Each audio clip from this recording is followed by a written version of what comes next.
নমস্কার বন্ধুরা, কুকিং অর্পিতাতে আপনাদের সবাইকে স্বাগত জানাই। আশা করি আপনারা সবাই ভালো আছেন।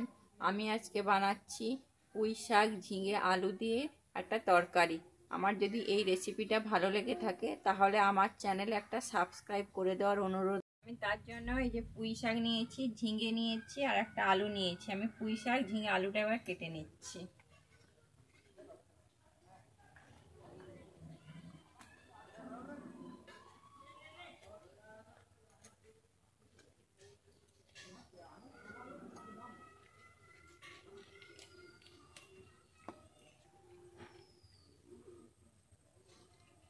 আমি পুঁই শাকের এই ডাঁটাগুলোকে নিচ্ছি না, এগুলো কিন্তু আমি কেটে দিচ্ছি। এই যে পাতার ডাঁটাগুলো আমি কেটে বাদ দিয়ে দেবো, দিয়ে শুধু পাতাটাকেই আমি নিচ্ছি।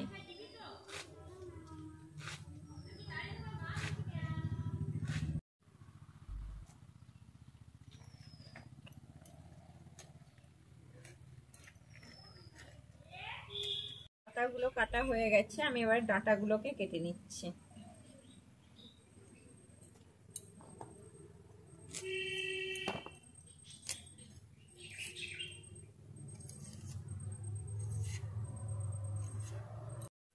আমি সব সবজিগুলো কেটে নিয়েছি। আমি ঝিঙেটাকে এইভাবে কেটেছি। এই যে আমার যেহেতু ছোট ঝিঙে তাই জন্য আমি দুভাগ করেছি, আর আলুটাকে এরকমভাবে সরু সরু করে কেটে নিয়েছি। এবার আমি সবজিগুলোকে ভালো করে ধুয়ে নেব।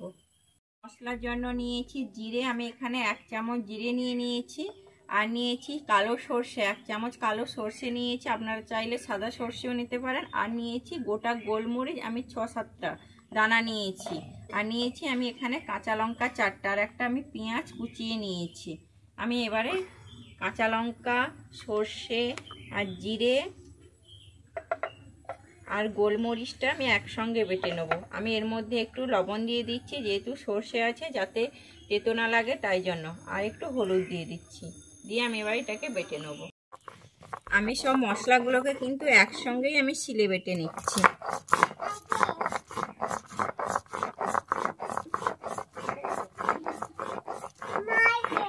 এই পুঁই শাকের তরকারিটার জন্য আমি অল্প একটু চিংড়ি মাছ নিয়ে নিয়েছি।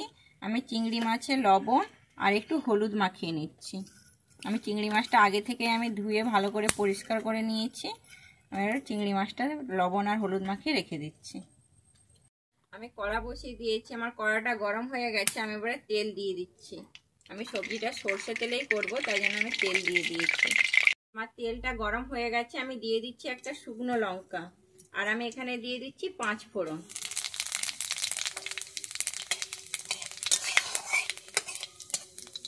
আমার শুকনো লঙ্কার 5 ফোড়নটা ভাজা হয়ে গেছে, আমি দিয়ে দিচ্ছি কুচানো একটা পেঁয়াজ।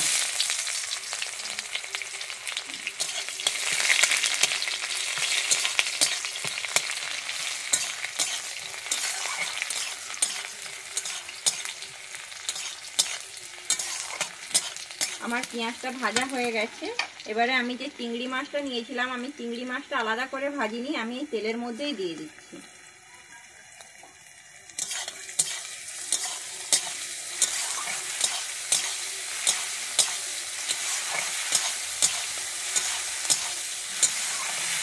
আমার চিংড়ি মাছটা ভাজা হয়ে গেছে, আমি এর মধ্যে যে কেটে রাখা সবজিগুলোকে দিয়ে দিচ্ছি।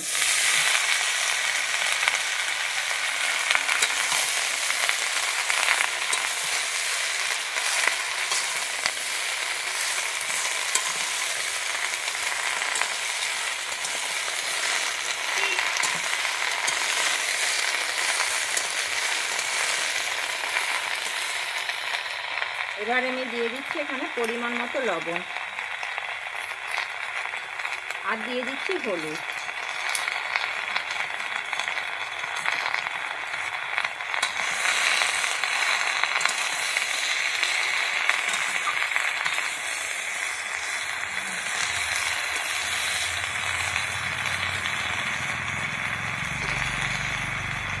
আমি এবারে ঢেকে দিচ্ছি এটাকে। আমি মাঝখানে একবার ঢাকনাটা খুলে দেখে নিচ্ছি। আমার পুঁই শাক থেকে কিরকম জল বেরিয়েছে দেখুন।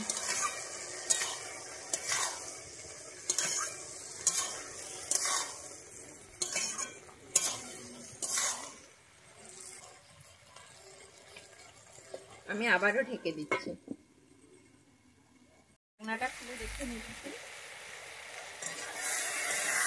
পুঁই শাক আর ঝিঙে থেকে যে জলটা বেরিয়েছিল আমার সেই জলটা শুকিয়ে গেছে।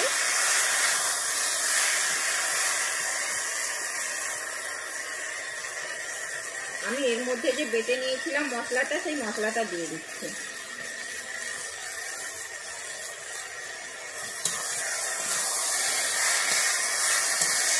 দিয়ে আমি এবারে একটু ভালোভাবে কষিয়ে নিচ্ছি।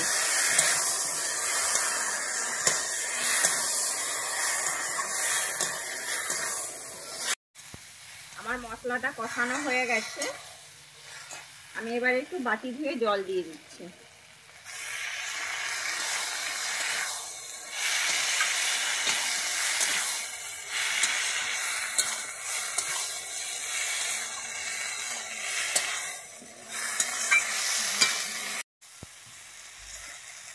এবারে আমি একটু জল দিয়ে দিচ্ছি।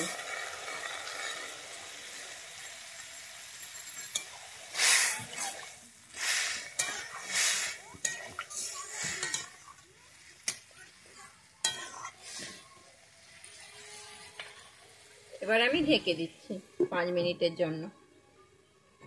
5 মিনিট হয়ে গেছে, আমি ঢাকনাটা খুলে দেখে নিচ্ছি।